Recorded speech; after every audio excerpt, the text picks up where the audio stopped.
I am Sheila Walsh, Program Coordinator of the Radio Humber Diploma Program here at Humber College. Welcome to On the Radio, a webisode feature where we speak with industry experts and Humber alumni on all things radio.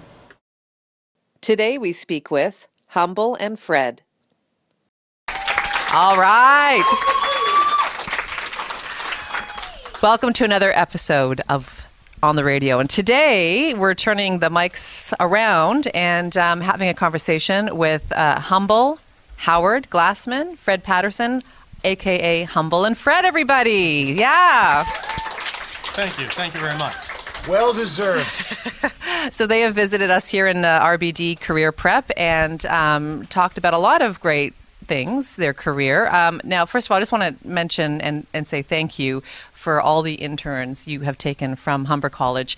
You both might not be from Humber, but you're surrounded by Radio Humber people. Phil Hong is a recent graduate. Eileen Ross is a graduate. And then you've taken, I think there's at least 4 in the class who are part of your intern army. So thank you so much on behalf of Humber College for... You're welcome. We're more than happy to take advantage of these young people. Yes, taking advantage of it. But, in a lot of countries, this type of slave labor is not encouraged. But seriously, though, we've been lucky and blessed, if I may say that. Not just this year's crop of interns, but over the last 3 or 4 years. I mean, there has been no one, and we've been doing this radio show for 25 years. Very few, I should say, have had the impact on our content the way Humber graduate and future Hall of Famer Phil Hong has. Would you not agree, Mr. Pat? No, I agree wholeheartedly. And we're so glad of the intern program because if we had to pay him from the beginning, he wouldn't be there. Well, I know he loves it and he loves the opportunity. Yes. And we pay him now, by the way, in wonton soup. And he would love that. You have to understand, Phil. Yes, that would be his joke. But he's been with you basically, we can kind of branch off into 2 areas here, but he's been with you basically since the startup of your podcast, which happened, let's say 4 years ago, 3? October 2011. 2011. And, you guys have really owned the reinvention angle of radio. You went from terrestrial to this podcast to now being back live on the air, but on satellite radio. So maybe you can talk a little bit about owning that career and really being pioneers in brand ownership and letting it work for you. Well, it's funny what unemployment will do to you, and I'm being serious when I say this. Howard found himself without a job. I found myself without a job, and we weren't ready to retire for many reasons. And we just decided, what could we do that we could invest a little time in and, be able to actually do a show. And the podcasting thing just seemed like the obvious thing to do because nobody was out there offering us a job. So the podcast angle allowed us to just go somewhere every day and do a show like we always had and see where it takes us. And we're lucky because we put a lot of hard work into it, did it every day, and it took us to where we are now, which is quite a bit farther ahead than we were on day one. Yes. All I would add to that is thank you. On the first day we started the podcast as it is now, yes, it was our first kind of humbleandfredradio.com thing, but we had done in the 2 or 3 years, that was, how many years? In the 5 years since we stopped working together on terrestrial radio, we had done some podcasts. I know a lot of people have said we're a bit of a pioneer in this field, but we'd been going back. Our first podcast was probably 2007. Maybe, yeah. So by the time we had by the time we had the idea of getting the band back together, as I used to say, is that we'd already done probably 15 or 18 one-hour podcasts. Every few months we'd get together with our friends and produce it and put it on the internet. And so we had a sense that there might be an audience for us, which gave us the impetus to think that, okay, maybe we could do this. But as Fred just said at the end, we had no idea where it was going to end up. Exactly. And going in, we knew no one was really generating any revenue through podcasts. Maybe it'll be the stepping stone to something else.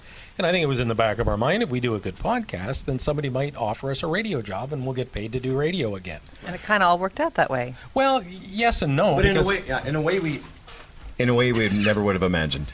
Yeah, because we did a terrestrial show for Rogers for a brief period of time. We did the show out of Etobicoke or Toronto for Kingston. And that really didn't go so well ultimately because the people in Kingston didn't think a morning show should come out of Toronto, but that's another story.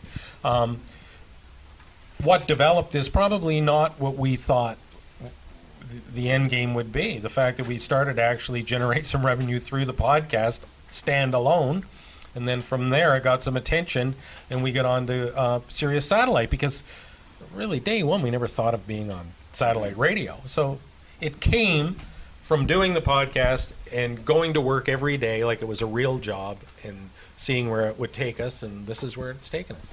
So you obviously, another thing we'll touch on, because it clearly had to do with reputation, work ethic, because no one would have taken this podcast that you had been doing and, Julie Adam putting it on Rogers, and then Mike Van Dixon saying we want it for News Talk 1010, and then Sirius coming out. So you must have had some great connections, some great work ethics. Talk a little bit about that and how important that is to really the longevity of your careers. All those things you mentioned came true because, yes, we decided, as Fred said, we weren't going to just do it once in a while. If you look at most of the podcasts on iTunes, they're fairly infrequent. Some of the big ones, Joe Rogan records, I think, a couple times a week, Kevin Smith a couple times. And we said, why don't we try and do it like it's our radio job, just like we always did. And all those people gave us a shot along the way, but our mandate to begin with was we're going to do it every day, whether, come hell or high water. We're not going to just do it, and then 30 days later there's another Humble and Fred show. So it kind of, I know the second part of this equation is that we had brand equity. The reason all those people knew us, and the reason on the first day of our podcast it was downloaded thousands of times, is because there were a bunch of people that went, oh my goodness, Humble and Fred are back. And that was kind of a big leg up that we emphasize, but hard work's great, but some of the success that we've had, whatever it is, has come from, people identifying with us. Fred? No, we had a ready-made brand, and that was a huge leap out of the gate, definitely, without a doubt. Good. And you're happy where you are? Someone in class had asked, if terrestrial radio came knocking and the stars aligned and it was great, you certainly wouldn't, turn it down, but this Sirius thing, this satellite thing, it must be kind of interesting being on a national scale. And how different is it from what you're used to? Coolest, yeah. Well, it's especially when you go to the phones and you can have a call from somewhere in Alberta and another one from somewhere in Alabama. That's pretty cool. How much good that does you, I don't know, that diversity, but it's there, so it's better than not having it. So in the national, we're now spinning the show as Canada's national morning show because, well, we are. Because there's no real... Yeah, we think it's... You're the ambassadors for Canada. And by the way, we also call ourselves the legendary Humble and Fred Show, too, because we can. And no one else will. No one else will. No, but to... the point... I would say one thing that's cool about having a national show, and we won't get into the details. We have bigger numbers now than we ever had as a Toronto morning show because our show is heard across the country and across the U.S. But what's gratifying for me, I will not speak for him, but I can assume it's true, that it's kind of neat because some of these people that listen to us in America that think we're really good had no idea who we were. They didn't have any brand identification. They had no prior history of us. They just flipped on the station one day and there's somebody doing a show in a way that is not like Americans. It's certainly not like most Canadians, and they just like it. And so for me, I'm like, you know what, maybe this act we've been doing all these years, can travel a little bit and has appeal other than just Toronto. Yeah. And the response sort of validated it, too. Yeah. Because believe me, there's a lot of things we would do in a day that if we worked at a terrestrial radio station, a program director might call us in and say, you guys, when you were talking about whatever, you went on too long. And it's so from that standpoint, too, it's been fantastic. The freedom is nice. Oh, the freedom's nice. And again, the large audience. So we're going to wrap this up, but I want to go back to our first little conversation about someone like Phil Hong and Eileen and other interns who have come. What do you worked with you?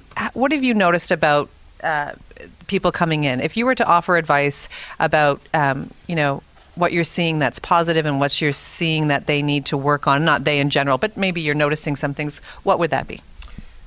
Well, this goes back a lot of years. ever since we started having interns, we would get an intern to come in for the interview, and a couple of times it happened like, yeah, this is pretty cool. We'll see you Monday morning at 5 o'clock. And they'd go, what? And we'd say, well, 5 o'clock. This is a morning show. And then Monday morning at 5 o'clock would arrive, and you wouldn't see or hear from the person again. So the good thing about so far with the Humber kids is they've been committed. Like, we really haven't run into that. They show up, and they keep showing up, and they do what they're told, and it doesn't matter that they have to walk in at 6 a.m. in the morning. They seem pretty committed. So that's really encouraging. It's funny because we used to have this kind of a litmus test for a potential intern, because we worked right downtown at Yonge and Shooter, right? What's the street where Massey Hall is? And we would have a conversation. There'd be a bunch of us sitting around, you know, our producers and whatever, and then we'd be talking to this potential intern. They'd say, where do I park? I don't give a shit where you park. I'm sorry. I'm positive. You know what's on our problem? Figure it out. And now, though, we had this happen the other week. Who was there when that was? Who was there when the? Yeah. So we had can we say where that's a non-Humber intern candidate, and she came in and wasn't. I will say this about Humber kids. Everyone seems very excited when they come in. They're very polite, and they want to do a good job, and they know what's in. We give them what they're expected, and they're very good. They seem to be able to have a conversation with grown people. We had this kid come in the other day, sat down on one of our couches, and never said hello to us, really. We didn't really know why she was there, and then Phil said, oh, that's the intern person. And then about 3/4 of the way through the show, I look over, and she's fast asleep. So if you're a potential Humble and Fred or any intern candidate, try and stay awake through the intern interviewing process. At least the interviewing process. Try and stay awake while that's going on. You can fall asleep during the show, but just not during the actual process. If that was the case, if she really didn't know who we were and she just heard that we were taking interns and needed some intern hours, so she thought she'd be able to roll in and just rack up some hours. Well, it doesn't work that way with us, and these guys will tell you that. Wait, remember the letter? The email said, to whom it may concern. Well, that's cool if you're applying at Hewlett-Packard. If you're applying at Humble and Fred, figure it out. It's an intimate meeting. You have to be intimate. You have to stay awake, and you have to learn from guys who've been around and take their advice, right? So yes. Any final words for these people? Now, we're filming this with 3 weeks left for this particular class of 2015 to take off. Any quick words of advice for them as they embark on their journey? And I said this earlier, just work hard, and getting a job is a job, and it's tough out there. It just is. There's not a lot of jobs, and there's a lot of graduates, and always look at it this way. Somebody's got to work in the industry. It might as well be you, but you've got to stand up and be seen and heard. My advice is, as always, if you want to intern with us, we've always got openings. Sadly, Scotty Shade's retiring. That's sad news. And remember, apply soon, because we'll be dead before you know it. This show ain't going to be around for a long time. We're 400 years old. Humble and Fred, everybody. Thank you so much for coming in. Thank you.